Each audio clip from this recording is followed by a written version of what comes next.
ఈ డైరెక్ట్ ప్రభుత్వ అప్పులు కాక ఇది డైరెక్ట్ ప్రభుత్వ అప్పులు. ఈ డైరెక్ట్ ప్రభుత్వ అప్పులు కాక 2024-25లో ఆఫ్ బడ్జెట్ బారోయింగ్స్ అంటే బడ్జెట్ ఏతర అప్పులు. ఈ వివరాలు ఇవ్వండి అని చెప్పి మండలిలో మేము రాతపూర్వకంగా ప్రశ్నిస్తే చంద్రబాబు నాయుడు గారి ప్రభుత్వం సమాధానం దాటవేసే కార్యక్రమమే చేశారు కానీ వివరాలు ఇవ్వాల.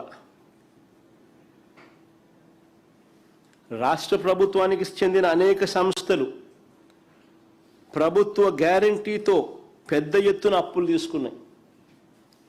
వీటికి సంబంధించి అధికారికంగా ఎన్నో జీవోలు ఇచ్చారు. నేను అడుగుతా ఉన్నా వీటిని అన్నింటినీ ఆఫ్ బడ్జెట్ బారోయింగ్స్ అనకంగా ఏమంటారు అని.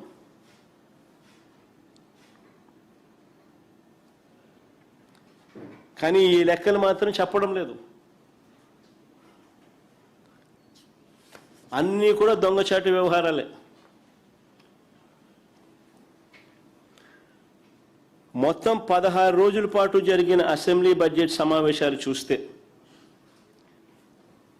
తప్పుడు లెక్కలు, తప్పుడు ప్రచారాలు, సెల్ఫ్ డబ్బాలు,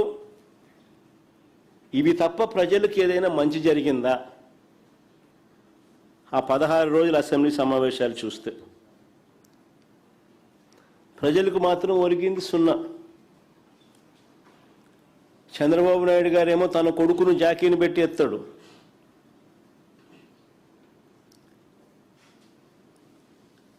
తన కొడుకేమో చంద్రబాబు నాయుడిని జాకీలు పెట్టి ఎత్తుతాడు. వీళ్ళిద్దరినీ పవన్ కళ్యాణ్ జాకీలు పెట్టి ఎత్తుతాడు. అసెంబ్లీ అంతా ఇదే.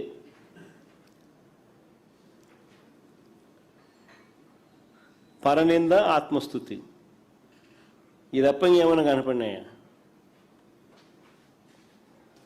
మళ్ళీ అడుగుతా ఉన్నా బడ్జెట్ ముగింపులో, బడ్జెట్ ముగిసింది కాబట్టి మళ్ళీ అడుగుతా ఉన్నా, అయ్యా మేము అడిగిన ప్రశ్నలకు సమాధానాలు ఏమైనాయి? బడ్జెట్ వీళ్ళు ప్రవేశపెట్టిన వెంటనే నేను ప్రెస్ మీట్ పెట్టి ఇలాగే సుదీర్ఘమైన ప్రజెంటేషన్ ఇచ్చి ఇలాగే ప్రశ్నలు అడిగాము, సమాధానాలు రాలా.